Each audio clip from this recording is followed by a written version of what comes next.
ku ne xam ne ne yàlla daa bind te yemalewul am na ñu matal am ñu matlewul waaye ba mottali amee ba léegi kenn sonnatul buur kattan di produit 100% naturel sans effet secondaire ñu defare ko li nga xamante ni moo di petit cola bisaab ak jinjeer ñoo ngi jàppale leen ci seen wàllu kattan ak seen wàllu wërgu-yaram bu nekk jarna fi nguur ak keng ba ci kikirikiij waaye bii mooy seen buur di buur kattan ballonnement moo ci mën constipation faiblesse sexuelle diabète sinusite éjaculation précoce di joxe appétit sexuel teg ci itam day raxas sa biir ba mu set wecc yéen ñi ko yitte woo woote leen gaaw ci 77 046 96 23 77 046 96 23 xar yëpp xar lañ waaye laadum da ciy gën te bu ñu nee góor ngóoraa tax. le point de la rédaction mbokki internet yi ñu ngi leen di nuyu bu baax a baax di am kontaante ak mbégte teewaat fii fas yéene waxtaan ak yéen ci actualité bi nga xamante ni mi ngi am fii ci Sénégal fii ci Sunugal 24 lay nekk Moustapha Mbaye laa ci àndal Moustapha maa ngi lay nuyu bu baax a baax. maa ngi lay fay Mahfous di nuyu képp koo xamante ne yaa ngi taamu Sunugal 24 di fi taataane ay xibaar yu wér te wóor. waaw dañ koy doore Moustapha ak xew-xew bu tiis bi nga xamante ni dal na ci kaw Sénégal rawatina ñi nga xamante ni moom mooy presse bu sénégalaise muy génn ak àdduna kii di Babacar Touré. Babacar Touré nekk journaliste foofu ci Sud FM moom mooy fondateur de la rajo Sud FM première rajo privée ici au Sénégal donc mu créé woon ko depuis 1994 def ci liggéey bu am solo tey jii moom la ñu ñàkk ci démb ci feebar bu gàtt boo xam ne si ni dal na ko ñu koy jaale bépp sénégalais di ko jaale également la presse sénégalaise di ko jaale àdduna bi yëpp donc mu nekk une grande perte vraiment mu ngi tolloon ci nag ci 69 ans loolu la amoon ci ay at donc moom la ñu xibaar boobu la ñu am mu nekk xibaar boo xam ne si ni xibaar bu tiis la Moustapha foofu laa bëgg ñu doore fa ñëwaat ci ki nga xamante ni moom mooy Babacar Touré ci nit ki mu doonoon ci dayo bi mu amoon ak liggéey bi nga xamante si ni am na ko amal na ko ci fii ci réew mi rawatina ci li mu nekkoon muy journaliste ci presse bi ak doxalinu réew mi li nga xamante ni taxawaay bi nga xamante si ni amoon na ko ci Moustapha nga ñëw ci ki nga xamante moom mooy Babacar Touré ñu soog a jàll ci leneen. waa Cheikh Mahfous dañuy dellu rek encore une fois di ko jaale mbokku Sénégal yëpp di ko jaale waa presse bi surtout aussi parce que presse bi moo ñàkk nit la koo xamante ne vraiment ñun on a eu la malchance xamuñu ko parce que man mii seen école boo xam ne seen groupe bi la bàyyi ko di ISIC foofu laa jàngee journalisme ak communication waaye bi ñuy ñëw kenn ci ay àndandooram moo nekk suñu directeur foofu mi Ablaye Ndiaga Sylla ma koy jaale moom moo nekk directeur u ISIC ba tey donc amuñu chance fekk fa Babacar Touré amuñu chance tamit fréquenté ko ci ay rédaction waaye li ñu jot ci ay témoignages jëm ci moom nit la koo xamante ni ku jar a roy la parce que génn àddina say naataangoo ñëpp nangul la dëgg la doon na loo xamante ne pour ñun fi ñu toll nii nag sas bi mooy ku nekk góorgóorlu ba doon suba benn Babacar Touré parce que dafa doon li code point bi gën a marqué ñu bëri mooy accessibilité bi xam nga nit jafe na ñoo xamante ne fi ñu toll nii bu ñu amee yenn niveau yi wala bu ñu tolloo fenn pour nga woo leen jot leen dafa jafe mais da ngay gis activiste bu mel ni Guy Marius Sagna témoigner ni mu doon échanger ak moom journaliste yi ñoo xamante ne tolluñu sax sa benn dayo bi di génne ay messages yoo xam ne wala ñu koy wax doon naa échanger ak moom ba ma déggante ak moom lii la wax dama sama statut lii la ci commentaire ay SMS même sama statut lii la ko commentaire envoyé na ma statut sama statut loolu dafa nekk loo geste yoo xam ne si nii dafa neex maanaam dafa neex yëg-yëg la loolu yëg-yëg la loolu moo ma gën a marqué mii benn esprit talibé boo xam ne nit ki amoon na ko donc di loo xamante ne ñëpp war nañ ci roy jamono ji parce que fii ngay gis koo xamante ne bu ñu ko defee directeur de la rédaction wala rédacteur en chef rek boo moytul mu commencé sax ay laaf ci koo xamante ne tamit yor na fi CNRA ñëpp xam nañ coow li ni mu CNRA ni mu jafee yor nit ñi nangul ko ñu ngi fàttaliku sax tey ce matin am na ko doon def benn témoignage mu ne biñ jamono ñu doon bëgg tëj Walfadjri mu ne Walf buñ ko tëjee ma déposé sama démission donc kon kooku yàgg na am taxawaay doore ci syndicaliste ñu sos ko ba tey ji Synpics bi mu nekk yàgg taxawal presse privée yàgg taxawal presse yàgg doon bañkat dafa bokk ci pionnier yi waaw mi ngi noonu yàgg doon bañkat boo xamante ne aussi jëm nangul nañ ko koo xam ne dafay bañ fu mu toll mais bañ ak la méthode bañ ak la manière noonu la doon bañee il faut le dire parce que bu fekkente ne activiste yi dafa doon sekkante ak ñoom xamante ak ñoom musul nangu ko déborder moom musul déborder kenn musu koo xamee déborder donc vraiment benn modèle la boo xamante ne pour man ñun jeunes journalistes yi war nañoo jàngee ci moom war nañoo royee ci moom ndax vraiment école la et ñiy ñaan yàlla tamit xam naa du ñàkk benn école wala édifice fii boo xamante ne dinañ ci def turam pour rendre ko hommage bu mu mérité. ni nga ko waxee Moustapha noonu la Babacar Touré nekk na koo xam ne si nii wax dëgg yàlla liggéeyam amoon na fii solo trop ci réew mi te et puis nekkuloon ku doon nëbbu ay position ci doxalin réew mi lépp loo xam ne si nii lu normalul la dafay taxaw dénoncé ko bu baax a baax ba ñëpp xam ne dénoncé na ko lépp loo xam ne si nii également nekkoon na liggéey bu baax ñu koy def ci réew mi aussi da daan taxaw wax ne lii lu baax la donc moom nekkoon na nit boo xam ne si daal en tout cas royukaay la. te ñun jeune génération bi war nañ ci jàng lu bare bari war nañ jàng ci moom loo xam ne si ni surtout éthique ak déontologie ak doxalin bu baax boo xam ne si ni journaliste daf ko war a am ñun en tout cas modèle la pour ñu jël ko roy ci moom bu baax a baax Moustapha. bu fekkee amul leen loo ci yokk rek ñu jàll ci beneen point bi. c'est bon donc kon mi ngi noonu ñu jàll ci beneen point bi muy li nga xamante ni moom mooy actualité boo xam ne si ni doy na waar trop muy agression professeur Seydi nag daanaka moom Sénégalais yi ñëpp xàmmee nañ ko ci li nga xamante moom mooy xeexu Covid-19 fii ci Sénégal moom mu nekk chef service des maladies infectieuses et tropicales foofu ci hôpital Fann jiite comité bi nga xamante ni aussi moom mooy yor Covid-19 fii ci Sénégal moom nag démb dañ ko agressé. fële ca Yoff benn enterrement bu mu demoon benn xaritam bu ñu doon denc mu dem ci bu mu génnee nag ci la ko benn waay fekk ci otoom wàcceeloo ko vitram xam naa dafa jàppoon ne sax xam naa ku koy wax dara wala ku koy nuyu la rek bi mu wàccee vitram ci la ko waa ji attaqué avec des propos yoo xam ne si ni yu agressif la donc ci la ko waxee yow yaay professeur Seydi mu ne ko effectivement man la. mu ne ko yow assassin nga donc lâche nga reykatu nit nga lu tax ngeen tere li nga xamante ni moom mooy néew yi génn àdduna fële ci bitim réew ci Covid-19 ñu ñëw fii ci Sénégal donc loolu xam naa ne maire bu mu ko dencaloon la mu gis ko wax ko waa ji nag ci la après professeur Seydi ci la wooy kii de Aly Ngouille Ndiaye pour ñu def ci enquête jéem a identifier waa ji kan la ñu jéem ko teg loxo question de sécurité la nag Moustapha parce que professeur Seydi donc nekkatul koo xam ne si nii nit bu ordinaire la ci li mu joué ci li nga xamante ni moom mooy mbas mi di Covid-19 ak li nga responsabilité yi nga xam ne si ni doon na am na ko ci mbir mi donc nekk na mbir moo xam ne si ni doy na waar trop muy agression boo xam ne si ni daanaka jaaxal na ñëpp ku mel ne professeur Seydi pour man ci sama xalaat bu gàtt nit ñi buñ ko gisee dañ ko war a féliciter dañ ko war a aduler ndax liggéey bu am solo bi nga xam si ni def na ko ci mbas mi waaye nekkul koo xam ne si nii dañ koy malmené di ko traité de lâche wala de criminel donc nekk na mbir moo xam ne si nii doy na waar mu mel ne Moustapha question de sécurité dafay dellu si waat et puis professeur Seydi ni ma ko waxee léegi nekkatul koo xam ne si nii tey war nañ ko mën a bàyyi nii rek muy demal boppam comme ça di dox di demal boppam te amuñu ko maanaam joxuñu ko benn sécurité bu mat bi pour ñu nga xam ne si nii yu mel nii dinañ ko moytu bu baax a baax. waaw comme fi nga daanelee laay wax mooy problème mu sécurité moo posé wu parce que xam nga mbas mi dafa ñëw am ay nit ñu mu génnee seen kanam ñoo xam ne kenn xamu leen muy docteur Abdoulaye Bousso bu Kous moom kenn xamu ko woon. Marie Xemes docteur Xemes kenn xamu ko woon. kële dem fële léegi OMS nu mu tuddee sax Aloyse Waly Diouf kenn xamu ko woon.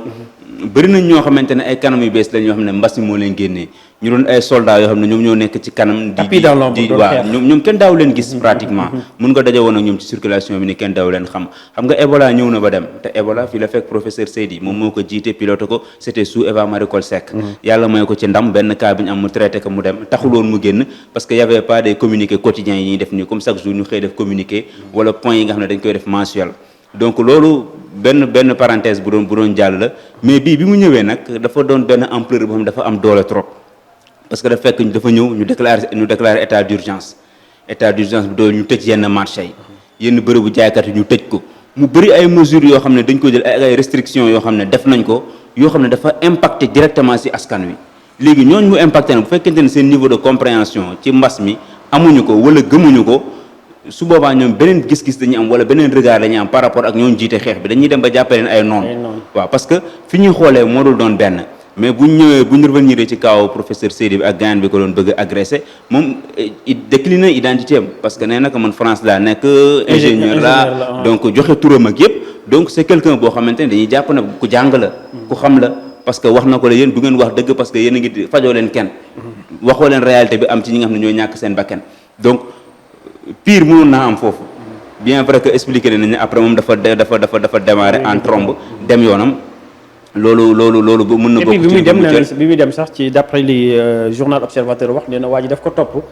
li muy dem yëpp bi ñu ko topp di ko wax di wax ak moom ñaaw joo xam ne si nii daanaka rafetul moo tax ma ne pire mënoon naa am lu gënoon garaaw loolu mënoon naa am yàlla moo si dugal loxoom ba waa ji amaana bu nekkoon nit ku violent mënoon na koo song am nu mu demee neneen wala ñu jëf ak moom neneen noo xamante ne tey ji ay regretté rek moo fi nekk ak ay wax yoo xamante ne day fekk bay woy mbuus ba pare donc loolu nag problème de sécurité bi nga waxoon mooy posé léegi parce que lii bu fekkente ne yaa ngi suivre tuuti évolution coronavirus bi ci àddina bi yëpp xam nga dafay xeex boo xamante ne au delà aspect médical dafa am benn aspect business bu nekk ci coronavirus am na ay firme pharmaceutique yoo xamante ne tamit ñi ngi def tout fi ñu toll ni di guerre boo xamante ne guerre froide lañ koy tuddee suuf ku nekkaa ngi xeex vaccin bi ñii ñoo ko war a génnee ñii waruñu koo génnee garab bii mooy faj chaque fois nga dégg ñu ne ñu remettre en cause chloroquine bi dellu soir chloroquine du faj toujours rek moom il a été toujours droit dans ses bottes gëm ne chloroquine bi mooy traitement bi nga xam ne ak azithromycine bi mu koy booleel moom lay faje coronavirus yi mi ngi ci amee résultat yu baax du ko bàyyi et bu ñu delloo ci ginnaaw tuuti weer yi la ñu génn ki nga xam ne mooy professeur Didier Raoult moom tamit menacé woon nañ ko fi fële ca France ni ko koy fàttali ko bi mu defee sorti wax na chloroquine bi mën na traiter coronavirus bi défendre chloroquine dañ ko menacé woo ko menacé ko doyatul ñu envoyé ko benn message après si la police bi def ay enquête ba xam ne ki ko doon menacé sax médecin la ni moom bizarrement donc médecin bu demee bay menacé benn professeur tamit am na lu nekk ci ginnaaw mun na ko bàyyil chloroquine bi ngay kañ bàyyil chloroquine bi ngay wax yi donc pour dire que ni mbir la boo xamante ne nit ñi dañ koy jàppee lu simple alors que du lu simple tey ji professeur Seydi au delà de sa personne am na ñoo xam ne dañuy yaakaar ne kii kat li muy def nii am na ñeneen ñu muy liggéeyal wala am na ñu nekk ci ginnaawam donc ñooñu nag gis-gis bi ñuy am ñun suñu diggante ak ñun ni ñuy gisee professeur Seydi ak ñooñu ni ñu gisee professeur Seydi du mën a doon benn parce que ñoom dañ koy gis comme koo xamante ne rek voilà dafa nekk fii di wax lu amul wala défendre intérêt ay yenn nit ak te ku xam docteur yi ku xam ni mu liggéeyee ku xam nit ki aussi tamit di nga xam ne doxul ci yooyu tamit amul et moment la boo xamante ne nag pour man comme Aly Ngouille Ndiaye joxe na instruction pour ñu traquer waa ji je pense que dañ ci profité waale tamit jox ko ay takk der ngir ñu sàmm sécurité am. damay lay rejoindre rek ci li nga wax pour ñu taxaw foofu daal di defaat foofu jàngat mooy ñi nga xamante ni état d'urgence bi bi ñu ko décrété ak li nga xamante ni mooy yi mu àndal yëpp donc mu nekk loo xam ne si ni ñu bëri daf leen yàqal am na ñoo xam ne si ni seen comme soo seen business dafa yàqu parce que état d'urgence mun liñ doon am mëntuñ ko am fi ñu doon dem mun ñu fa dem seen lépp taxaw ba ñu am ñoom dañu leen dañu dem ruine dañuy ruiner complètement donc ñooñu dañuy jàpp ne ku mel ne professeur Seydi tey li ñuy dund wala jafe-jafe yu dund moom moo leen ko teg donc suñ ko gisee rek dañuy bëgg régler seen compte ak moom donc loolu aussi mën na nekk problème diggante ñi nga xam si ñoom ñooy comme li am démb fële ca Yoff waaw parce que waa ji boo dégluwaatee ci ay kàddoom aussi bokk na ci li mu wax mooy lan ni décision bi ngeen jëloon ne ku faatu duñ ko rok fii ci Sénégal ci corona bi te tegoo leen ko fenn te liñ ci wax dara amu ci donc ce qui veut dire que à un moment donné am na frustration yoo xam ne moom am na ko am na lu mu dencal ñi nga xamante ne ñoo gérer mbir mi mais pour man comme ku jàng la bu amoon benn niveau bi dina xam ne loolu du décision wax ne professeur Seydi moo koy jël du koo xamante ne dafay tëju si bureau rek toog ne lii moo am bañ nañ ko bu ñuy def point bi da ngay gis koo xam ne Institut Pasteur la nekk day directeur Institut Pasteur day ñëw directeur COUS ñëw bu mooy Abdoulaye Bousso ñëw moom professeur Seydi ñëw ministère bi ñëw donc pour vous dire que ay démembrement la yoo xamante ne ñoom ñëpp benn ensemble la ñuy formé àndandoo xeex mbas mi donc boo jëlee kenn kese nga yaakaar ne lépp ci moom la reposé or moom fi ñu toll nii préoccupation mi yëpp la lañ wax chef de service des maladies infectieuses et tropicales lañ wax donc kon kooku lépp li pàcc rek moom ci yooyu la nekk moom bu sañoon kenn du tëdd tey bu sañoon ñëppay génn hôpitaux yi parce que lu ñu gën a wér mu gën di doon ndamam lu ñuy di gën a génn hôpitaux yi mu gën di doon sagam donc kon kooku tey ji lépp loo ko ci wax lu jëm ci wàllum yenn mbir yooyu da nga koy tooñ yenn décision information lay am rek jox leen après décision yi mi ngi noonu ñoom ñoo xool lu ñu koy traité ak yenn mesures lañ ci jël ak autorités yi donc je pense que nit la koo xamante ne tamit buñ ko encouragé wul jamono ji ëpp naa xoxatal wala nga koy tiital parce qu'il ne mérite pas ça quand même ñoo xamante ne depuis mars ba léegi nelawatuñu ñemew ñoo jël congé ñemew ñoo génn dëkk bi ñemew ñoo dem fenn ñemew ñoo noppalu ko ñemew ñoo dallu foo toll yaa ngi def ay interview foo toll yaa ngi def ay sortie foo toll yaa ngi expliqué kon kooku tey ji boo wëlbatikoo di ko menacé di ko xoxatal vraiment c'est décourageant mbir la boo xamante ne fayul naar bu xor moom mbir la boo xam ne pour man personne bu mérité la ñu wër ko ba jàpp ko teg ko daani ca war et puis professeur Seydi aussi nag ñu jox ko ay garde du corps nag loolu foofu la doon bëgg a ñëw ginnaaw bi nga xamante ni Covid 19 muy coronavirus dafa nekk feebar boo xam ne si ni tamit adduna bi yëpp la jaaxaloon Moustapha loolu il faut ñu wax ko mu dugg muy feebar bu bees kenn xamu ko chaque jour ak ni muy mel chaque jour ak mbubb mi muy sol chaque jour ak maanaam ni muy génne mu nekk am ay décisions yoo xam ne tamit mënuloo jékki-jékki rek ak feebar bi ni muy wàllante nga ne ku génn àdduna ci Covid 19 fële ci à l'étranger mën na la indi xam nga il faut tamit. nit ñi xam ne yooyu dafa laaj ay taxaw ay jàngat xool yan condition lañ ko war a indi naka lañ may def ba mu ñëw te du lor kenn loolu tamit du jour au lendemain lañ koy def dafa laaj liggéey bu bari te bi gis nga bu ñu ci liggéeyee ba xam ne mën nañ koo indi. dañuy lever kii boobu noonu mën na interdiction bi ñu ne léegi képp koo xam ne si ni am nga néew tey mu nekk fële ca bitim réew mu génn àdduna ci Covid 19 mën nañ ko indi. nga denc ko fii ci ñu assister la ak conditions yi nga xam ne si ni moom la état bi teg pour ñu denc la ci donc loolu nekk na loo xam ne si ni jafe amoon na ci muy feebar bi ni mu jaxas ni mu maanaam. ni mu bëree ay facettes. da doon woon yomb rek nga ne ku génn àdduna ci Covid 19 nañ ko indi fii. mais xeex bi moo demee noonu sax dañuy aaye dara. ba si dem ba si biir ñu. te du Sénégal kese àdduna bi yëpp te du Sénégal kese àdduna bi même port masque noonu demee au début États-Unis ñoom dañoo bañoon dañoo gëmoon ne affaire bi amul yenn effet yi ba si yàgg ñu noonu ñi nekk ci benn milieu yi nga xam ne dafay tëju. ñoom donc ñu nekk fa nañuy port masque ba si yàgg ñu léegi ñi nekk ci oto yi nañuy sol masque. ñu dem sax ba ne léegi sol masque dafa obligatoire. waaw foo nekk ci àddina bi ak fooy dem solal masque parce que on ne sait jamais mën nga sëkk ak ñu doon wax ne virus bi mënuñu ko joxe mënul transmettre ci ngelaw bi léegi dem nañ ba ne sax ci ngelaw bi mën nañ ko ci jël. waaw mais chaque jour rek virus bi war ñu xar kanam bu bees. donc loolu moo tax parfois au début da nga doon wax naan gouvernement bi dañuy tâtonner dañuy def lii mais boo jàngatee tuuti naam tâtonnement am na ci mais naam tamit am na loo xamante ni da leen ump. virus bi virus moo leen ump te loolu dañ koy comprendre addina bi moo doxee noonu. gis nga ñoom dañoo tijji woon daw tëju jiwaat. ñooñu bu ñu xamoon bu ñu tënkoon virus bi jàpp nañ ko baax a baax duñ tijjiku bay dem di tëju jiwaat. gis na am na ñoo xam ne jàpp nañ ne tëju bi sax du efficaceul nañuy takk masque yi dox seen ay activité noonu la ñuy demee gis ñoo xam ne nag actuellement comme dëkku Afrique ñu bëri ni ñuy demee ni dañoo commencé di ubbeeku di veiller ci gestes barrières yi. donc pour dire que à chaque fois rek dina am benn stratégie wala ay méthodes yoo xam ne ñi ngi koy teg pour xeex ak mbas bi. loolu lépp dañuy basé wu ci au niveau international yi nga xam ne moom lañ fay am ci ay données ak au niveau national yi nga xamante ne buñ ko imposer buñ ko tegee. nit ñi nañ ko topp te suñ ko defee amaana mën nañ mucc ci xeexu mën nañ mucc am ndam ci kaw coronavirus. donc ni ñu ko waxee Aly Ngouille Ndiaye il est interpellé c'est le ministre de l'Intérieur. donc ginnaaw bi loolu amee interpellé nañ ko mu ubbi enquête pour ñu traquer ki nga xam ne si ni moom moo def